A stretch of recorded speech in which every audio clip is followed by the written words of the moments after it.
ડાંગના આદિવાસી પંથકમાં ભક્તિ અને એકતાનો અનોખો સંગમ રચાયો છે। સુરતના જાણીતા ઉદ્યોગપતિ ગોવિંદભાઈ ધોળકિયાએ ડાંગના 311 ગામમાં હનુમાનજીના મંદિર નિર્માણનો જે સંકલ્પ લીધો હતો તે હવે સાકાર થઈ રહ્યો છે। ડાંગ પ્રયાગ હનુમાન અંતર્ગત આજે 25મા તબક્કામાં 168 થી 173 મંદિરોનું ભવ્ય લોકાર્પણ કરવામાં આવ્યું।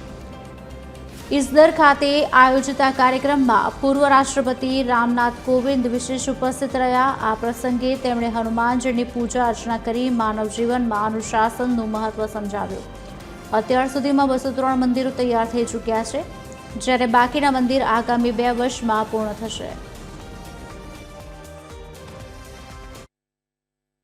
કેમ ધર્મ રાખવાનો? તો ધર્મ એટલે હિન્દુ ધર્મ, મુસ્લિમ ધર્મ, ક્રિશ્ચન ધર્મ, ઈ ધર્મ નહીં। ધર્મ એટલે તું માણસ થા, માનવતા ધર્મ। તો માનવતા ધર્મ જો ઈ પોતે ઉજાગર કરશે તો એના જીવનમાં ખૂબ જ આનંદ।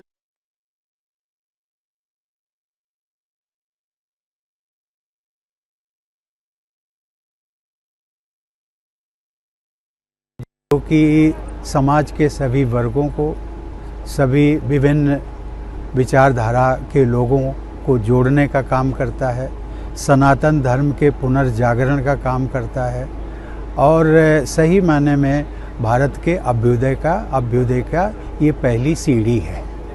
और इसीलिए आज मैंने गोविंद काका को अनुरोध भी किया कि इसकी शुरुआत जो आपने डांग ज़िले से की है, इसको पूरे गुजरात तक ले जाइए और गुजरात के पश्चात भारत सरकार से मिलकर के और जो लाइक माइंडेड पर्सन्स हैं उनके साथ मिलकर के इसको पूरे देश में अभियान चलाइए।